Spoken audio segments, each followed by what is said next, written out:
1 Reis capítulo 20. O rei Ben-Hadad, da Síria, convocou todo o seu exército e, acompanhado de 32 reis com seus cavalos e carros de guerra, cercou e atacou Samaria.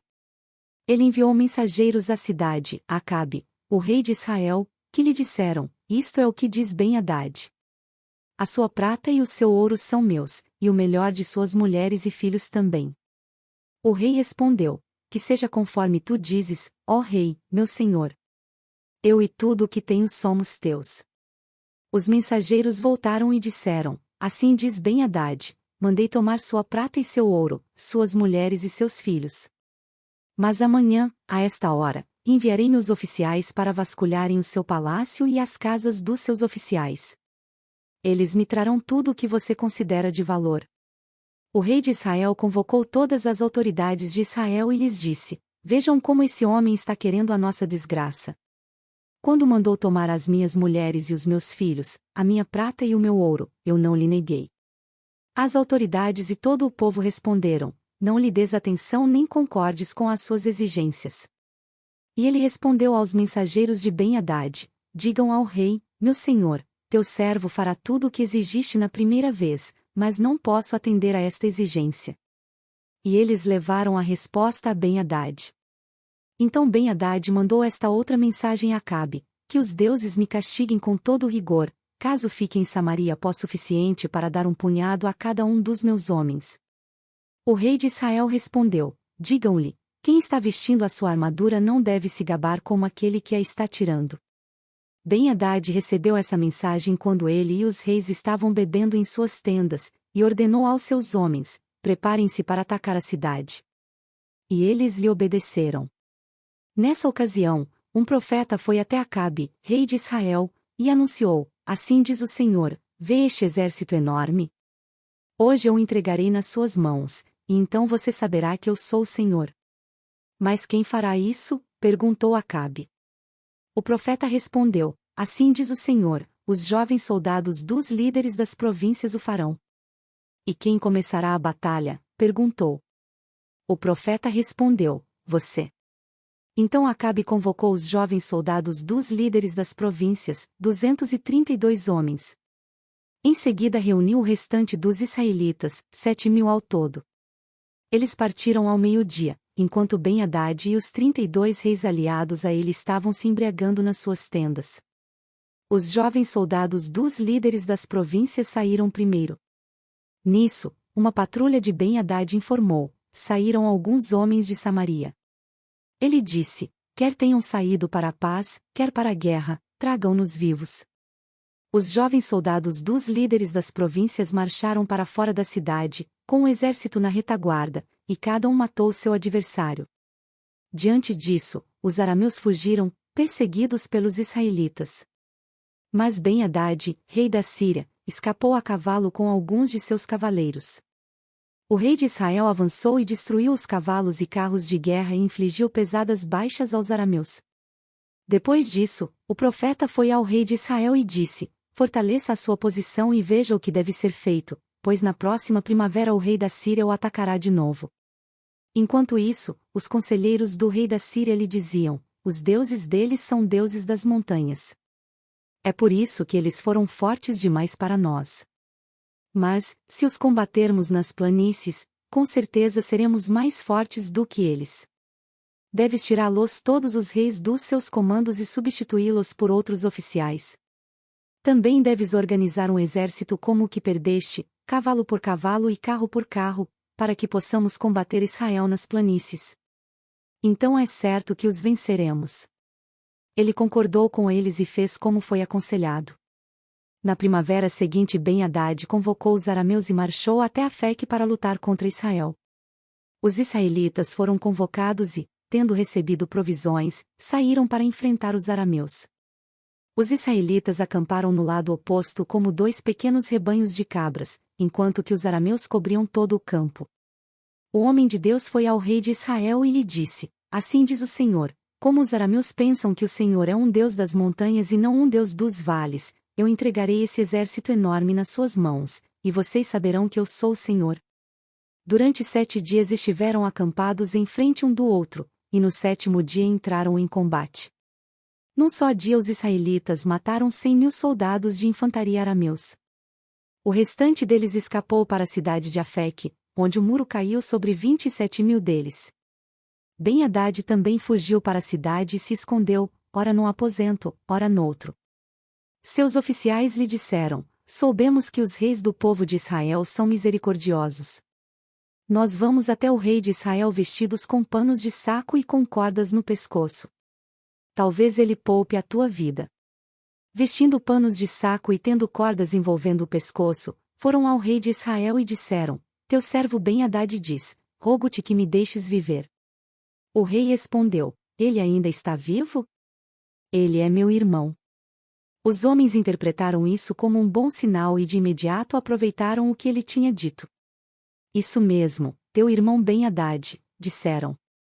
Tragam-no aqui, disse o rei. Quando Ben-Hadad chegou, Acabe o fez subir no seu carro. Devolverei as cidades que o meu pai tomou do teu pai, ofereceu Ben-Hadad. Tu poderás estabelecer os teus próprios mercados em Damasco, como fez meu pai em Samaria. Acabe disse: mediante um tratado, libertarei você. Então fizeram um tratado, e Acabe o deixou ir. Por ordem do Senhor, um dos discípulos dos profetas disse ao seu companheiro: fira-me, mas o homem se recusou a fazê-lo.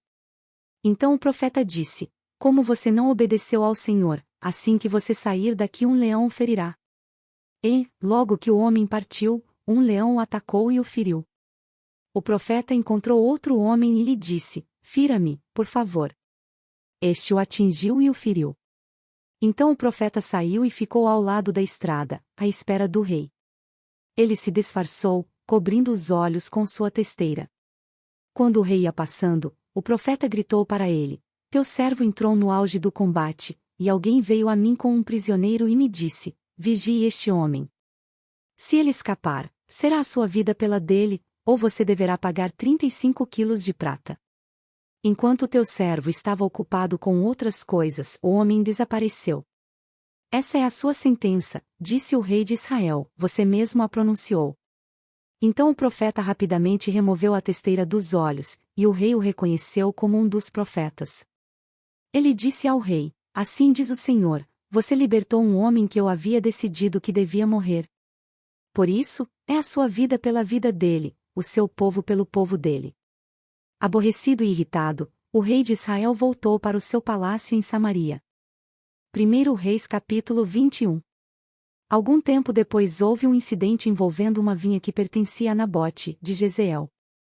A vinha ficava em Jezreel, ao lado do palácio de Acabe, rei de Samaria. Acabe tinha dito a Nabote: dê-me a sua vinha para eu usar como horta, já que fica ao lado do meu palácio. Em troca eu lhe darei uma vinha melhor ou, se preferir, eu lhe pagarei, seja qual for o seu valor. Nabote, contudo, respondeu: o Senhor me livre de dar-te a herança dos meus pais.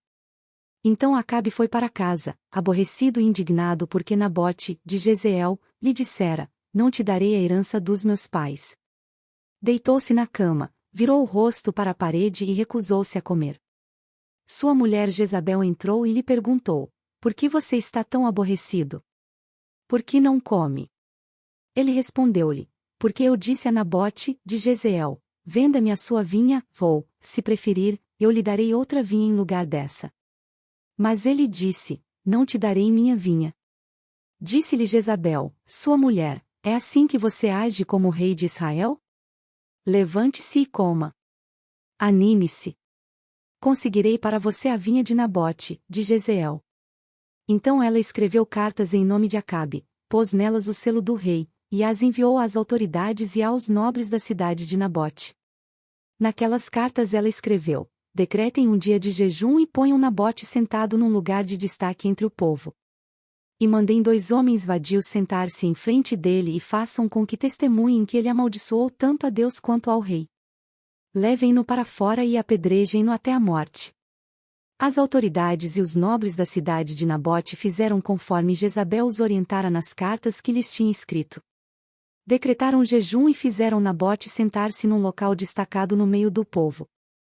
Então 2 homens vadios vieram e se sentaram em frente dele e o acusaram diante do povo, dizendo: Nabote amaldiçoou tanto a Deus quanto ao rei. Por isso o levaram para fora da cidade e o apedrejaram até a morte. Então mandaram informar a Jezabel: Nabote foi apedrejado e está morto. Assim que Jezabel soube que Nabote tinha sido apedrejado até a morte, disse a Acabe: Levante-se e tome posse da vinha que Nabote, de Jezreel, recusou-se a vender-lhe. Ele não está mais vivo, está morto. Quando Acabe ouviu que Nabote estava morto, levantou-se e foi tomar posse da vinha. Então a palavra do Senhor veio ao tesbita Elias. Vai encontrar-se com Acabe, o rei de Israel, que reina em Samaria. Agora ele está na vinha de Nabote para tomar posse dela. Diga-lhe: assim diz o Senhor, você assassinou um homem e ainda se apossou de sua propriedade? E acrescentou: assim diz o Senhor, no local onde os cães lamberam o sangue de Nabote, lamberão também o seu sangue, isso mesmo, o seu sangue. Acabe disse a Elias: então você me encontrou, meu inimigo. Eu o encontrei, ele respondeu, porque você se vendeu para fazer o que o Senhor reprova. Vou trazer desgraça sobre você. Devorarei os seus descendentes e eliminarei da sua família todos os do sexo masculino em Israel, sejam escravos ou livres. Farei à sua família o que fiz a de Jeroboão, filho de Nebate, e a de Baasa, filho de Aías, pois você provocou a minha ira e fez Israel pecar. E, acerca de Jezabel, o Senhor diz: os cães devorarão Jezabel junto ao muro de Jezreel. Os que pertencem a Acabe e que morrerem na cidade os cães comerão, e as aves do céu se alimentarão dos que morrerem no campo. Nunca existiu ninguém como Acabe, que se vendeu para fazer o que o Senhor reprova, pressionado por sua mulher Jezabel. Ele se comportou da maneira mais detestável possível, indo atrás de ídolos, como faziam os amorreus, que o Senhor tinha expulsado de diante de Israel. Quando Acabe ouviu essas palavras, rasgou as suas vestes, vestiu-se de pano de saco e jejuou. Passou a dormir sobre panos de saco e agia com mansidão. Então a palavra do Senhor veio ao tesbita Elias. Você notou como Acabe se humilhou diante de mim? Visto que se humilhou, não trarei essa desgraça durante o seu reinado, mas durante o reinado de seu filho. Curta, compartilhe e se inscreva em nosso canal. Para mais conteúdos acesse mulherespreciosas.com.